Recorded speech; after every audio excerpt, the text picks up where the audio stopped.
desfilar lá do lado do Gramadão, por trás do Gramadão. Foi a minha primeira escola particular. Daí eu peguei a escola Arco-Íris, outra diretora maravilhosíssima. Aí eu fui lá, apresentei meu mestre, né, que era professor ainda, eu monitorei ele.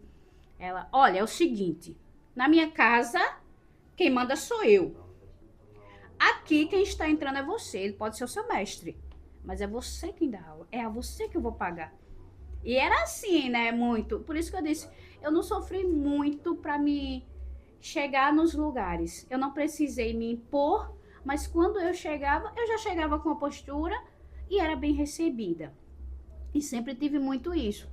Nunca fui e ninguém me dei um projeto para eu levar. Não, eu fazia os meus do meu jeito básico e conversava.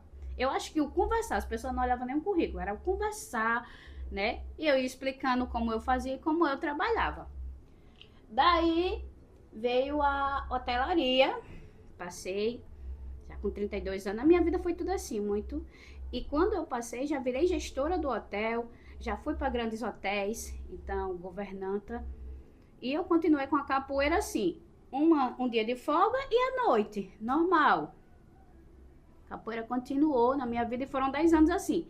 Um dia na semana eu dava aula nas escolas que eu tinha que dar, que como era particular era uma hora, né? Sempre foi muito assim. Na associação que eu tô hoje, que são 15 anos na mesma associação, dando aula para a comunidade e a gestão de hotelaria com força aí, né?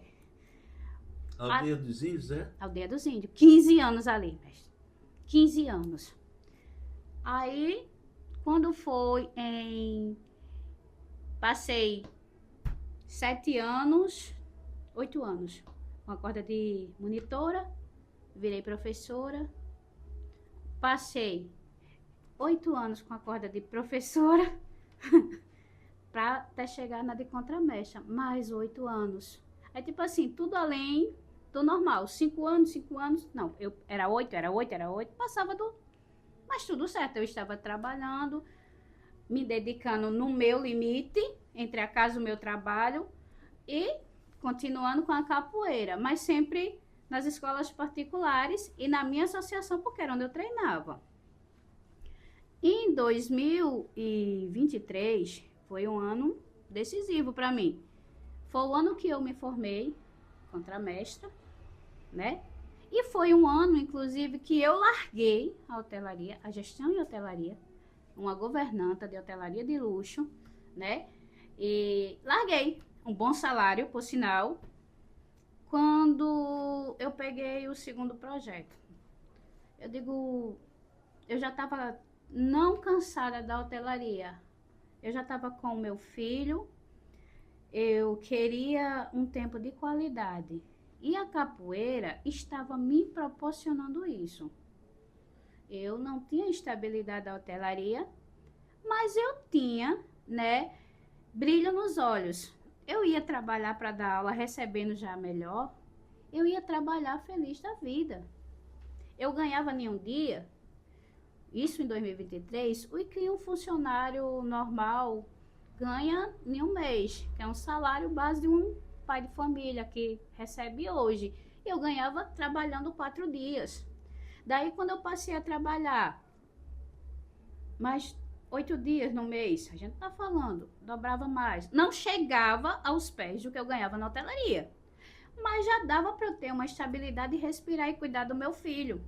E aí você aliar aula de capoeira com criança, com adolescente, que é o que eu gosto de fazer, né? E a pedagogia de estar numa sala de aula, de poder realmente trabalhar a capoeira como uma forma educacional, que eu sei que ela é, como uma forma de vocação, e poder falar para uma criança, olha, você pode escolher não só ser um jogador de futebol, porque é o que todos querem ser, jogador de futebol. Você pode escolher ser um capoeirista, um professor de capoeira, um instrumental na capoeira, um poeta na capoeira, tá? Um historiador na capoeira. A capoeira, gente, ela é para todos. Ela é para todos. A gente trabalha capoeira para criança, a gente trabalha capoeira para idoso e a gente trabalha capoeira para os iniciantes que têm vontade de crescer. Se você quer ser um atleta, você vai ser um atleta. Se você quer ser um lutador, você pode ser também um lutador e um dos melhores na capoeira. Ela te dá as melhores bases. E só de poder dizer, porque hoje eu sou uma referência de trabalhar 5 dias na semana, escolhido, porque eu escolhi trabalhar 5 dias com a capoeira e ter 2 para meu lazer. Eu escolhi trabalhar, agora eu trabalho. Eu escutei uma vez o mestre Camisa, quando ele esteve aqui no Tambor Falante, ele dizer, quando você escolhe, quando você trabalha em qualquer outra arte, você precisa trabalhar um certo horário, de manhã até a noite, para você ter alguma coisa. E por que na capoeira é diferente? Porque as pessoas querem trabalhar 1 hora e querem ter uma boa aposentadoria, querem ter um salário bom. E eu concordo com ele. Eu acho que se eu preciso crescer na minha arte, eu preciso me dedicar para a minha arte. Eu escuto muitas pessoas dizendo, o que é que a capoeira me deu? Dessa forma assim, e mestres, o que é que a capoeira me deu? Cara, e o que eu dei para a capoeira? Né? E aí eu vejo que a capoeira, ela me deu a minha primeira família, que são os meus irmãos de capoeira. Ela me deu mentores, porque é um privilégio ter tido mestres como o mestre Jorge Ceará, ter mestres na minha vida. Mestres, quando eu falo na minha vida, como o mestre Cláudio dos Palmares, que está sempre ali para te aconselhar, que está abrindo porta para metade dos capoeiristas de Maceió, que está do estado, tá? De ter pessoas como Marcos Baiano, que é um mentor maravilhoso, ele é um pedagogo excelente, de ter pessoas como o mestre Bombeiro, sabe? Um cara extremamente lutador, um cara guerreiro, que não abre mão de ser o profissional maravilhoso na área que é, e que me dá orgulho por onde passa, né? E que cresce a cada dia. E a única coisa que eu realmente sinto um pouquinho de dor aqui em Maceió é o tempo que se levou para se formar a primeira mestra.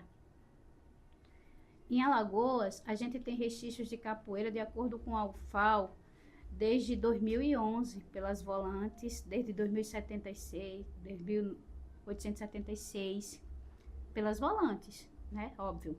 Mas, historicamente, né, institucionalmente, há 40 anos, em Maceió, e aí com a vida do senhor, 45 anos, né, com a vida do senhor, com a vida do mestre Ventania, né, com o nosso amado mestre Jacaré, mestre Caveirinha, que já começou a colocar nas escolas, nas ONG, mesmo que pelas portas do fundo, o senhor com Madalena Sofia, entre outros colégios particulares, e aí ela entra, né, nos livros, nas escolas, pela porta da frente. Então, academicamente, há 40 anos. No interior, aí, a gente já bota uns 50, 60, com o mestre Nunes, na década de 76. E aí a gente vê, né, como o senhor mesmo refere-se a Cristina, que poderia ser a nossa primeira mestra, há muitos anos atrás, há uns 15 anos atrás ou mais, né? E eu sinto falta de não ter mais mulheres mestras na capoeira. A gente tem a mestra Branca, também de 2023, ou 2023 foi um marco para a capoeira, né? Para as mulheres principalmente. E aí em seguida a mestra Flávia Furacão, merecidamente, assim como a mestra Branca. Acho que já devia ter vindo outras, como a própria Perereca, né? Contra a mestra Fabiana, que foi uma das pessoas sempre ativas aqui, entre outras, né? Mulheres, inclusive no interior. Na sua opinião, por que que as mulheres demoraram tanto a chegar em mestria? Eu não vou falar machismo especificamente, até porque tem alguns que não são, e aí eu piso em feridas. Mas é pela postura que a gente tem patriarcal, eu acho que é essa palavra. Patriarcal. Então, nós não viemos de um lugar onde a mulher tinha voz, né? Há quantos anos a mulher vota? Há 60? E aí a gente vem de uma capoeira que foi proibida também, tem o quê? 80 anos? Que foi liberta. Então, por que que a gente ia ter mais mestras aqui? Eu não acho que seja só o machismo. Acho que é forte e não é só aqui. Se a gente vê o mapa das mulheres hoje, tem lugares também como Rondônia que só tem um, apesar de sei lá. Mas eu acho, mestre, que é o dever da mulher. A gente vive, como digo, patriarcal, e aí vem o homem, que é o vetor da casa, e a mulher ela tem que ser a mulher que cuida do filho, que cuida da casa e que agora trabalha. E isso vai fazendo com que ela própria vá dando aquela parada, porque entre eu e meu marido, eu chego em casa, eu saio de casa para trabalhar e eu tiro pela minha rotina, não tiro pela de ninguém. Acordo 5, cuido do meu filho, saio de casa para trabalhar, 7 horas eu estou no meu trabalho.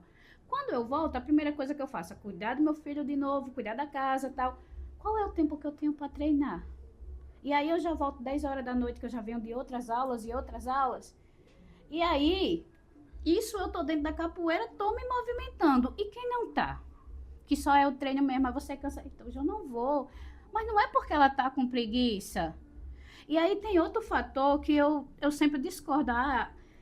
A luta tem que ser igual para homem e para mulher. Eu discordo. O meu físico nunca foi igual ao de um homem. Aí tem dias, por exemplo, que você passa menstruada, são 4, 5 dias de dores, de cólicas absurdas, você não aguenta nem tocar. E aí você vai para uma luta de, sabe, que vai te machucar, vai doer. Então, todos esses fatores, tá? Eu sei que algumas mulheres vão dizer que não, mas esse é o meu caso e de muitas. Afasta você um pouquinho da capoeira. Aí você engravida, aí são 9 meses de gestação, vai ter um período que você já vai se afastando, né? E aí depois tem o pós-parto, e então você já se preocupar com seu filho, que você não vai enfiar ele em tudo quanto é canto, porque se você sair, você precisa levar ele, e não é a mesma coisa. Então como que eu vou estar de igual para igual e dizer, não, eu luto igual a um homem, eu faço igual a um homem, se o meu corpo não é assim? Meu corpo é feminino, não foi preparado para as porradas, minhas costas não é tão larga, e aí eu acho que esse é o motivo.